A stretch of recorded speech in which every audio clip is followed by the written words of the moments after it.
అమ్మా వేనా, ready అయ్యేవా? Ready అయిపోయిన అత్తయ్య గారు. సిద్ధు, నువ్వు రెడీ అయ్యేవా? రెడీ అయిపోయానమ్మా. జాబ్ చేసి వాళ్ళలాగే ఉన్నావు.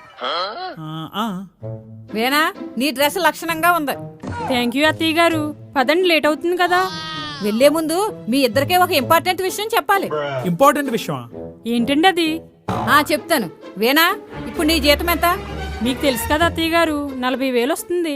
ఫంక్షన్ లో ఎవరు అడిగినా 20,000 అని చెప్పు. సిద్ధు, నీ శాలరీ ఎంత? ఇంట్లో ఇచ్చేదా నాకు వచ్చేదా? ఇంట్లో ఇచ్చేది కాదు, నీకొచ్చేదే చెప్పు. అయితే 60,000.